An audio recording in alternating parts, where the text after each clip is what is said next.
listening to Tipsy Book Reads. I'm Rebecca. And I'm Jess. And we're tipsy. Too many books on my TBR. Yeah. This podcast is like a book club for the antisocial. We make a drink inspired by the book we read and talk crap about life and fictional characters. We really hope you listen and drink along. Side effects of listening to this podcast may include reading vivaciously, extreme bouts of laughter, tipsiness from craft cocktails, talking shit about life and fictional characters. Listen at your own risk. Just a warning, this podcast is explicit. We are all over 21 and there are spoilers. We warned ya. Hi, friend.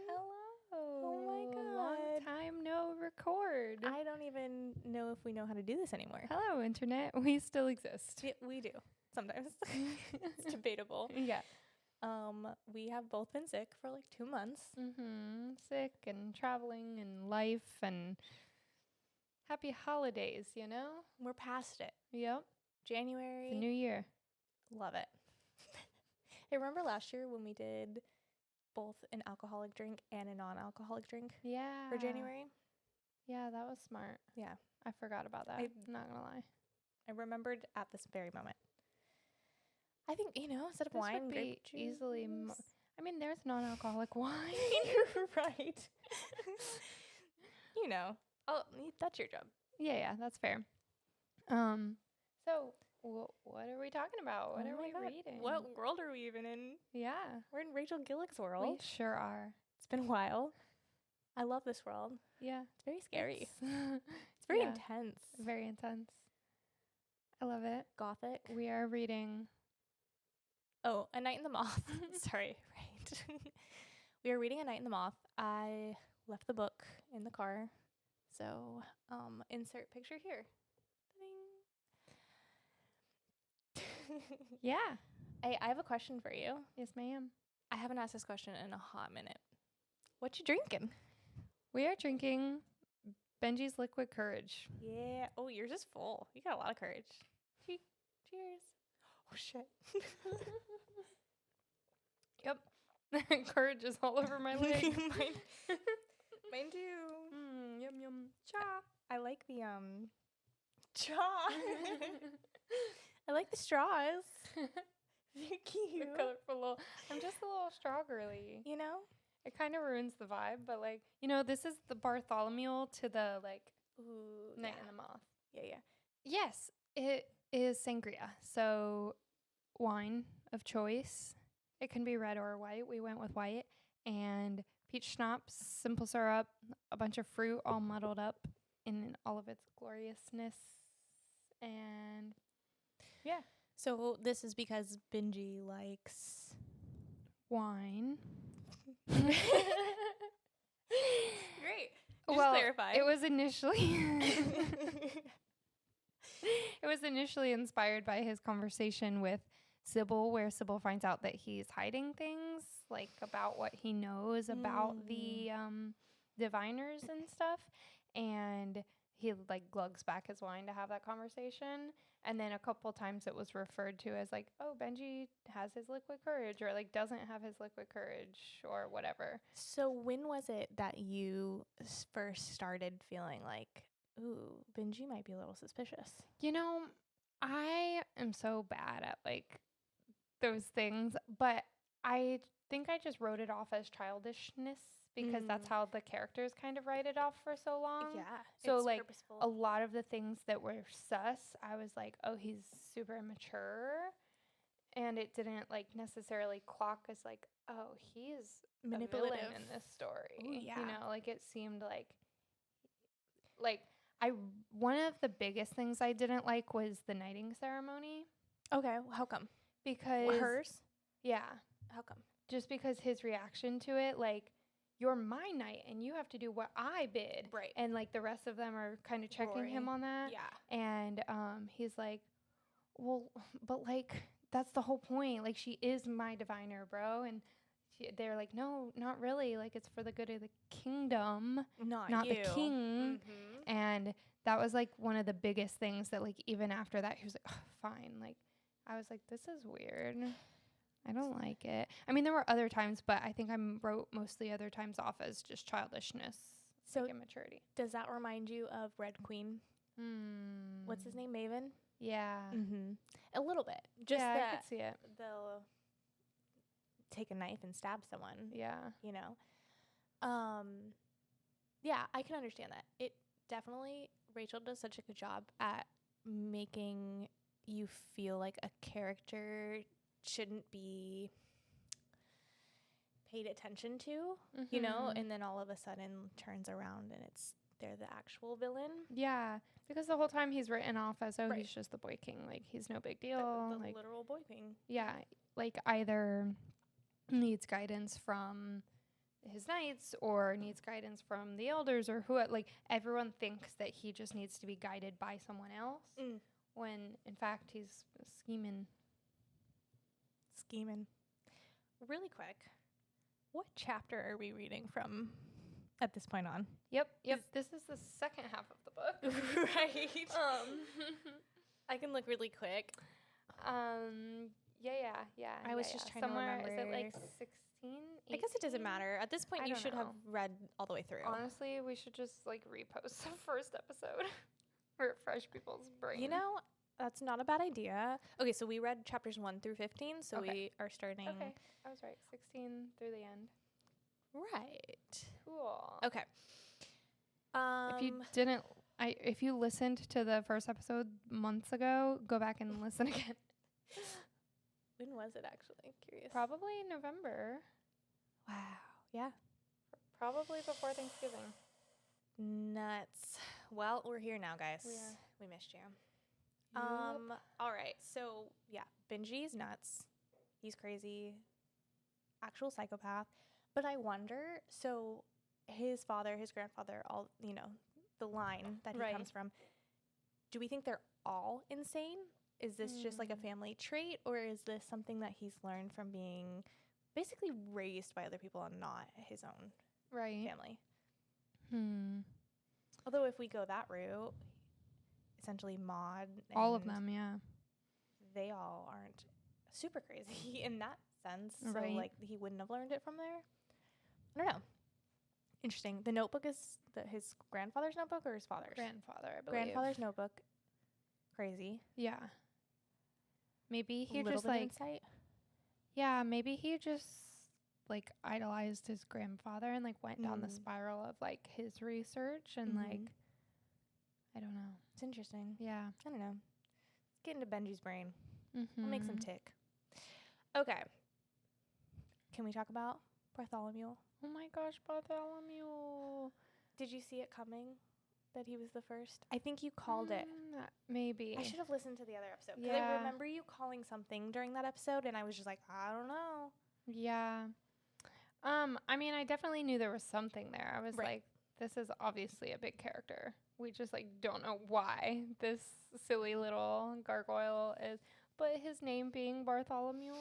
But that's how he held on to who know, he it's was. so sweet. Which very much mirrors like Sybil. Yeah. Like holding on to her little pieces of herself.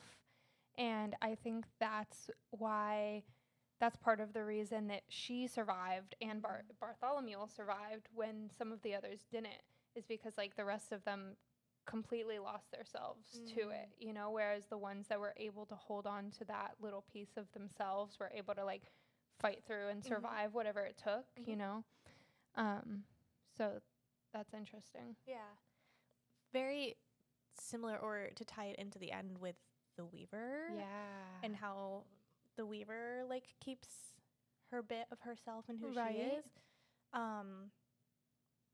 Yeah, I mean, and so what what's a tragic interesting story she has. Right?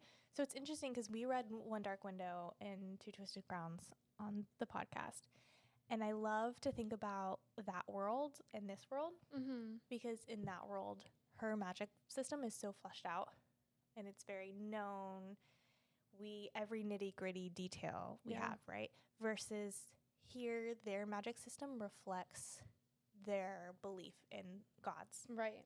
And so it's not fleshed out and it's not really known. And usually that bothers me. And I feel like it makes sense here. It does make sense. And I think the way that she wrote it, how most of the characters don't even know it. Right. You know, and like Sybil is pretty clueless to all of it. She is one of the... Yeah, and she's very much a part of it and Right. doesn't even know. So I think maybe that's why it doesn't bother us, because not only are we in the dark, literally the main character of the book and everyone doesn't know what the fuck is going on. Right.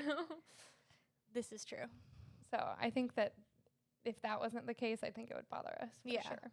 That makes sense. I do enjoy that, though, where this story in itself, like the plot is heavily constructed in this. So every detail, even down to the backstory of what we learn, at the end. I don't know what I'm trying to say, but basically it's so well done. So along with like how everything is well written plot wise, the most beautiful lines given to the gargoyle. And what's so cool is he's telling this story and he's becoming, how do you say her name? Is it Abyss? Abyss, thank you. Abyss is telling him, Bartholomew, don't cry, Bartholomew, do this, Bartholomew. And that entire section, right, we're hearing this story about this little boy. He was literally a little boy. Died, came back, died again, drowns. And this figure of, quote unquote, church of saying, like, be better, do this, do this, do that. And then it changes where he fails, and her bright idea is to bring in girls because they can handle historically more pain than a boy. And like that is the circle of it all, and how, I don't know, that's just between that and what Bartholomew says. And what is it? It's like, Bartholomew, don't cry, Bartholomew, do this, whatever that is. It's such a checklist almost. And I don't know, just Rachel, you're fantastic. And lovely. No, that's and so incredible, stunning. And I love, one, the childishness of Bartholomew makes so much sense now, Right? And also I love like his comedic relief too, of like all the sayings that he says wrong. He's dreamy. So that, and then like he's so, what does he say? Okay, I got you. He's Mad Apple. Are you quite all right, Bartholomew? No, I mean that one. He looks undone. Do you remember that part? Yes. Yes. Oh, I guess I only wrote one down, but I thought I had multiple. There's so many. But I like when cold he mouth said instead of cold shoulder. Yes. And by the seat of my skirts. Yeah. I loved when he said he was years beyond his wise or something like that. And I was like, you really are. They're so close. You really are. You really are years beyond your wise. Oh, how old do you think he is? Oh, he had to be just a little boy. I don't know. Sorry. Not little boy, but like as years have gone by, what would we think in human years? Oh my God. He's got to be like, I don't know. I was trying to think. I don't know if they mentioned how many groups went through since him. It had to be a lot because the grandpa, it was already girls. So that's at least like 2 generations worth. And if they start dying off when they're what? How old is Sybil, do you think? I would assume like 18. Yeah, I was thinking like 16, so 17, it's 10 years. 18-ish, right? Oh, and they take them when they're like 5. Oh, okay. Well then, yeah, that makes sense. Not 18. So, and they serve 10 years. So at least 2 generations of people. Mm-hmm. So he's probably like, 150, so 200. I don't know. He's an old boy. Old rock. I do in fact need a gargoyle though in my life. Yes. So I'm on the lookout. I feel that. To find one. Do you know what is one thing I absolutely hated? What? So much. There was literally only one gripe I had about this whole entire book, and it was when the fact that Sybil was pleasuring herself in the room with the gargoyle. Oh yeah, that was Come crazy. on, girlfriend. Hated that. Really? Like, send him out. I hated that so much. And when he was telling on her about it, Yeah. and I was like, why did you do that to that part? That's icky. That's so icky. Because like I he hated is that. like he's a stone, but he's also a person. Like clearly, like I did not like that. Hated that. That was We didn't need to add that in, Rachel. No, it was very much the dragon sex. Like Yes. totally unnecessary. Did not add anything for me at all. Kind of gave me the ick. It's super ick. Yeah, that was my literally only one complaint about this book. I honestly forgot about that. I think I deleted it from my brain. You're like, this doesn't belong in here. Yeah, I was like, seriously, that's very disrespectful of you, Sybil.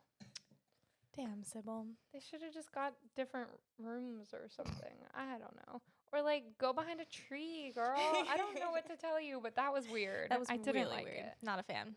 Anyways, Not a fan. So speaking of Rory and Sybil, I guess. I do love Rory. Yeah. I knew you would love him though. I love him. I know. He's my fave. He's just gloomy but then also just melts her heart. I know. Adorable. I love him so much. Mm-hmm. He's my favorite. And the fact they all clocked that they were in love. Yeah. And they were like, huh? What do you mean? Us? Never. Okay, so a few other things that I wanted to make sure we talked about. A few other things that we were going to talk about. I have a bunch of page numbers written down because my thought process was to bring the book in and then read what it was. So we're just going to pretend that I did that. But I know in the section it says page 258, it was about her not being able to swim. So should we talk about that insanity of the scene? Multiple scenes. Yeah. No, it's multiple chapters. Around that. Yeah. Hold on. Where is that? Maybe I took a picture of it.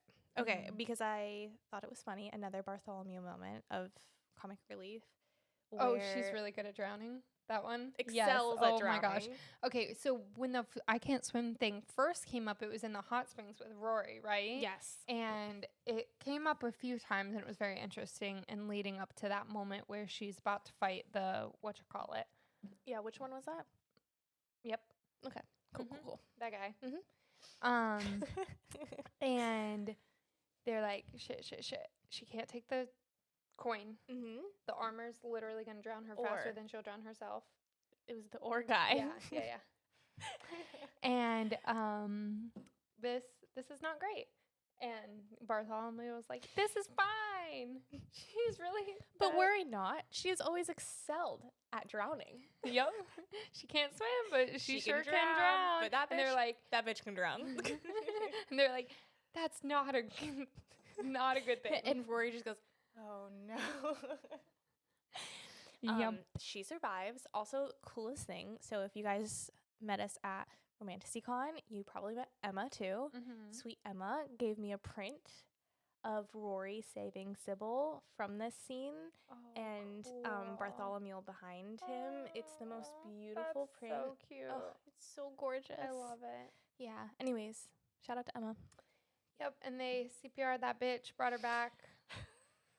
I liked how it was written in her point of view, though. So we were getting like the ins and outs. I felt like I could see it in my mind's eye of someone's pounding on my chest. Yes. Yeah. Yeah. I love when things are written like that too. Yeah. It reminds me of in Hunger Games when in the actual movie when they filmed from Rue's perspective of her dying and we get to see her. Oh my god, yes. That reminds me of this. That's so fair. Mm-hmm. What do you think the relevance, because I have my own theories, but what do you think the relevance of her bringing up the fact that Sybil had her period was? Because it seemed kind of random. You mean her moon's blood? Yes. I'm forever calling it that now. 100%. Fantastic. 100% will always be moon's blood now. I love it. I mean, it is with the cycle of the moon. Makes sense. Well, if I thought about this longer, I bet I could come up with something. Okay. So, one, I think it's like... do you think it's just be like, oh, no one ever talks about this in a romanticy book, so I'm going to write it? Do you think very it's that? Well could be. And then also, like, passage of time, like...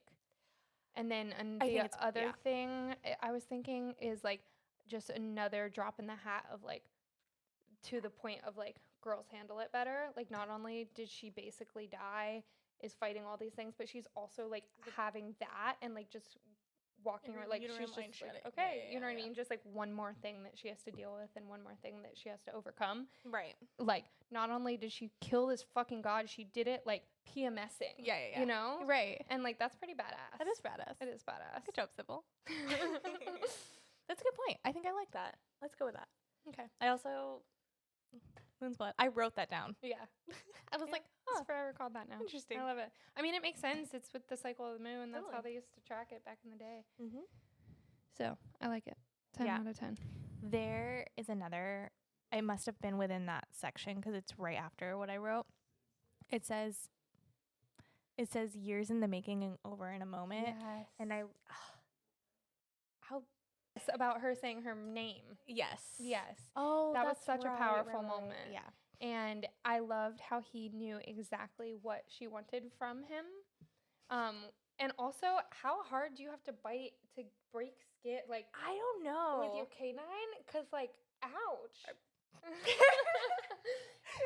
ouch, though, right? She either has a really, really sharp canine, but they all do this. Like, It's like a before the thing. diviner thing.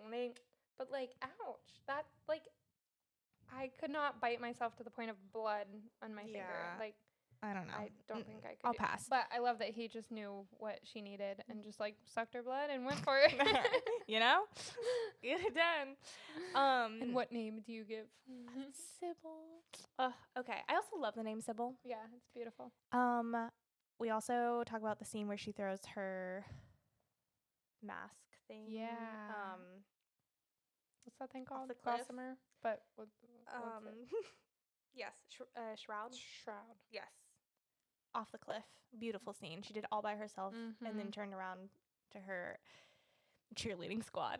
Yeah. She's just fantastic. What time are we at? Done. Okay. Pretty much. Cool. Let's take a quick break and then I want to just briefly discuss some like omens. Yeah. Maybe, possibly. Yeah, let's do it. And then end it. Yeah. Cool. All right. We'll be right back. Did we clap? Yep. Just in case. Okay, we're back. And better than ever. So the omens. Before we get into this, actually, was there any other thing or moments in this second part that you wanted to discuss? I mean, sorry. We have to discuss the ending scene. Oh, because we didn't actually go over that. 100%. Let's talk about what you're going to talk about, and then we'll close it out with the last little couple minutes of the book. Cool. So I think last episode I had mentioned that I wanted to go kind of like deeper into the omens. I didn't really do that. But let's just talk about them. Okay, Yeah. so we have the moth, which is often seen as like new birth or like journey, like going through a journey, which is really cool. So I think that perfectly like lines up with both Bartholomew and Sybil, absolutely. which is interesting. One of the things that I wanted to do but didn't have time to, or you know what, I just didn't time manage well, and that's the truth. That's fair. What was it? The ore, the coin, the. I didn't really understand the last one. Did you? Which one? I don't even remember what it was called. But like they stuck their finger somewhere and then it made them go like hop places. Travel. It was like a jewel. Oh, is that what the Weaver was talking Yeah. about? Okay. I thought it was don't know some what the type name- of coin type thing too, because she said on one side of it, that's where it would like transport you, but the other side where it transported her into herself, basically, into her mind. Huh. So it was like the pro was like, oh, I could like move places as long as I could see the place. Oh, well that makes sense. But then the into herself part, like that's where she like ended up remembering things about herself that she hadn't known, and like remembered her family and stuff from before she was an omen, and that was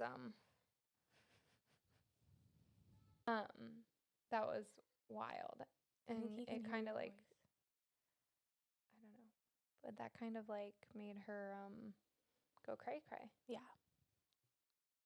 That's fair. What other omens were there? I literally don't remember. All right, let's move on from this. Good try. Good try. So the ending was insane. Well, and then the abbess, the moth. Like we abbess, said, the yeah. moth, but like the fact that it was the abbess is like full circle. And then the final one was also the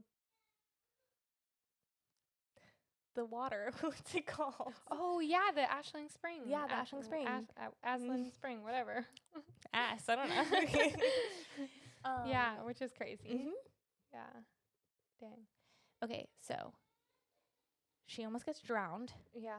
And like stays drowned, not just drowned and then come back to life.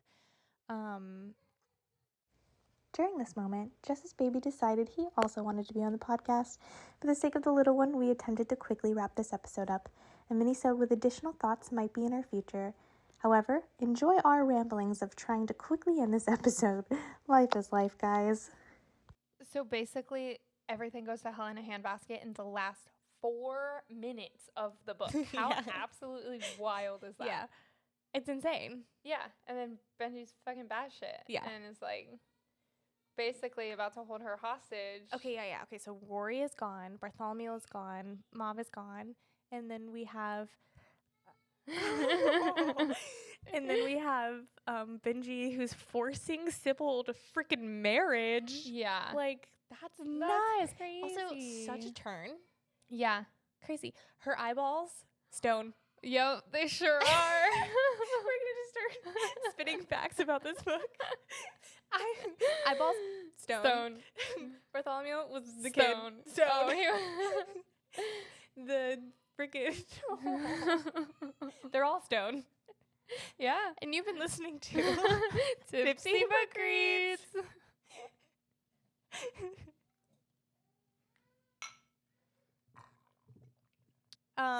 We don't have another book yet, so we'll get back to you soon. Stay tuned. Welcome to the chaos of Tipsy Book Reads. Goodbye.